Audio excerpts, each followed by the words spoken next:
Hey guys, what's up? Welcome back to another video. In today's video, I'm going to be reviewing Wonder Woman 1984.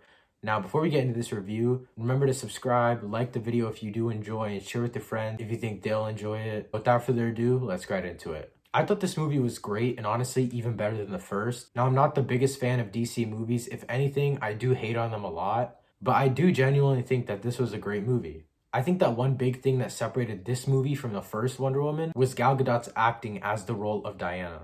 In my opinion, she felt a lot more comfortable playing the role, and honestly, the emotions conveyed even more than they did in the first movie. In the first movie, there were a few emotional scenes, and honestly, they didn't really land with me, but in this one, all of them hit. I think the biggest highlight of the movie was not just Wonder Woman, but also Pedro Pascal. Pedro Pascal played the villain, also known as Maxwell Lord, but I'm going to refer to him as Max Lord during this video. And honestly, he's one of my favorite live-action superhero villains, and he's by far the best DCEU villain we've seen on screen. I felt like what was cool about Maxwell's character is that it wasn't like a basic villain where it's just like a superhero fight head to head. And I want to get more into that later because that is going to involve us talking about Kristen Wiig's character, the Cheetah. But I definitely felt like Maxwell Lord's character was super dynamic and versatile in a way that you wouldn't expect a comic book villain to be. Because the thing that made Maxwell Lord such a threat wasn't his physical abilities, but it was his mental goals that made him such a threat. Now, obviously, this is a spoiler-free review, so I'm not going to say anything,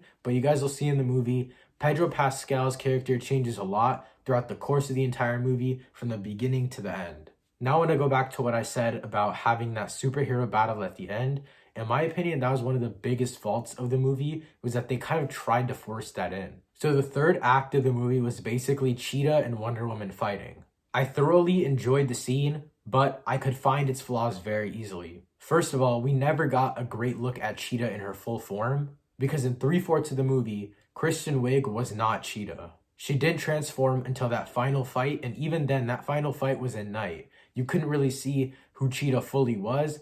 I feel like they made it set at night, just so that the CGI flaws weren't as apparent. I liked how Barbara Wiig, who is obviously Cheetah if you guys didn't know already, I don't think I mentioned it. I liked how Barbara Wiig was pretty open about her character. Like, I feel like she wasn't as closed as other anti-heroes would be. I mean, I would call her an anti-hero because obviously she was like siding with Wonder Woman, she was working with her, all that kind of stuff.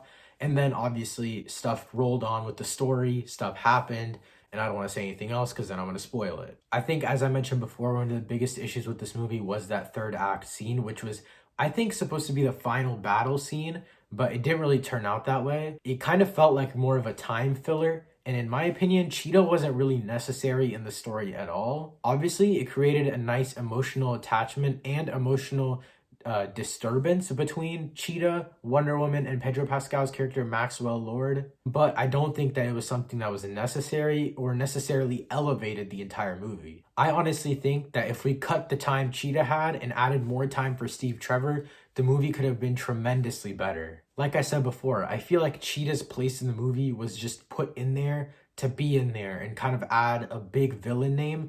Even though she wasn't really a villain, she was just another obstacle standing in Gal Gadot's way. But then again, it did kind of add like a friendly fire thing where Wonder Woman didn't want to kill or hurt Cheetah, but she had to get through her in order to get to Maxwell Lord. I was about to say Maxwell Prince there, I don't know why. But now I want to talk about Chris Pine's character, Steve Trevor. I felt like Steve Trevor could have had a lot more screen time, and honestly, if he could have been more impactful in the movie, I think it would have helped the movie drastically. And I think that one thing that carried this movie a lot was Gal Gadot and Chris Pine's chemistry. I felt like this movie could not have been what it was if they didn't have that same chemistry. And like I said before, one of the big things that improved this movie from the first Wonder Woman was that Gal Gadot's acting as Wonder Woman and playing that role of Diana Prince really elevated the movie. And I think another thing that adds on to that was Chris Pine's involvement in this one. I like the way they introduced Chris Pine. I'm not going to say how they did it, but we all know he's in the movie because of the trailer. All right, so now I want to talk about the movie overall. I thought it was great because it was kind of like a complete 180. Actually, no, complete 180 as to what the original Wonder Woman movie was. In the original Wonder Woman movie, Gal Gadot, Diana Prince, Wonder Woman, was a newcomer to Steve Trevor's world. She was the one who was trying to fit in, find a place. She didn't know what was going on in their little world, like World War II. She did not know what was going on. She was put there, had to figure out what was happening, and Steve Trevor was there to guide her. In this movie, Gal Gadot has already been there. Diana Prince has already been there. Wonder Woman's been there saving these people for a long time. She never died. Steve Trevor died before. Steve Trevor hasn't seen any of this stuff. And now Steve Trevor's finally coming around. He's finally seeing all this stuff. And I feel like it was great to see that because now Diana Prince knew all of these things and Steve Trevor was kind of being led by her. And I thought that was a kind of cool, like, reversal role from the original movie, where like Wonder Woman was kind of like the leader in this one, whereas in the first movie she was kind of limited to her knowledge by only what Steve Trevor told her. One of my other gripes with this movie was its length. As I said before, I felt like a lot of the cheetah stuff could have been cut out. There were basically 3 main stages of cheetah in this movie, okay? There was, first of all, basically just Kristen Wiig, okay?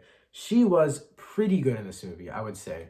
But that's stage 1, okay? Kristen Wiig, just dorky, nerdy Kristen Wiig. Second of all, there's aggressive Kristen Wiig, okay?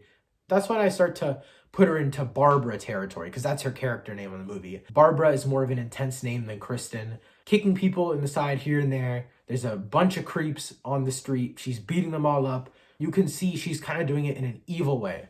You can see she's kind of evolving into basically a super basic villain origin story. And then you move even further into the story where she becomes actual Cheetah. But the time difference between all 3 of these different stages of Kristen Wiig's character is so absurd, and the ratio is just pure trash. She is supposed to be the main villain. She was the one that was advertised as the main villain. No one knew Pedro Pascal was I didn't know Pedro Pascal was in this movie until like a week ago. Cheetah was advertised as the main villain for this movie. And I like how they did that secret villain type of thing, and Cheetah was kind of that barrier in the middle that Wonder Woman kind of had to break through to get to that main goal, that main ending of the movie. Personally, I felt like we could have gone without Cheetah's parts. I mean, honestly, they could have dialed down every single one of her parts. I would say, again, like I said before, there were 3 parts of her. Kristen Wiig, then Barbara, and then Cheetah. Cut down all of them and add more time to Cheetah, please. We saw Wonder Woman in her gold suit. You guys saw that in the trailer. She's not in the gold suit for long. There's not a final battle between her and Maxwell Lord. Because as I said before, Maxwell Lord's character is mentally causing wreckage, not physically. But again, I want to get back to Wonder Woman and Gal Gadot's suit. So the yellow suit, the gold suit, the one with the wings, and they fall off in the trailer. Pretty dope, right? You see it for like 10 minutes. If they kind of extended that ending part of the movie and they kind of made that more of like the staple of the movie, whereas kind of that build up for Kristen Wiig's character, because in my opinion, that was basically the entire beginning of the movie. Not beginning and middle. It was just seeing Kristen Wiig's character evolve. Before I get too off topic, I want to go over the introduction of the movie, which I thought was 100% completely pointless. I don't want to spoil the entire intro because it is a cool concept, okay? But at the end of that obstacle course race thing, Diana's little mentor person, the girl who has the blonde hair and like the silver suit, she is like she says this quote, right? You can't cheat and get stuff. That's the moral of the story. And at the end of the movie, she says it. And the whole movie is basically just a build up to that moment. In that moment in time in the final battle, I low-key forgot she said that quote in the beginning. It didn't really hit home for me like that. And it was so misplaced to me. Now, the main introduction to Wonder Woman in the movie, Gal Gadot's Wonder Woman at least, not just Diana Prince in Themyscira, this was in like a mall, and this is the first time we get to look at like that 80s theme that the movie was going for. You don't really see her doing much big crime fighting. You just see her saving small little robberies and little thefts going on in the DC area. I felt like the mall scene, which is the main scene where we see Wonder Woman in action for the first time, but I felt like that initial scene, you could definitely tell everyone was on wires. There's a lot of weird movement going around. You can tell it's like purposefully old comic book movie like. It's purposefully like that though. I mean, at least it feels like it's purposefully like that because it happens so much. I don't know if anything that I just said makes any sense, but that's kind of how I felt during the movie. It's like these people were moving in such awkward ways, in like awkward directions, and everything felt like it was moving super fast paced.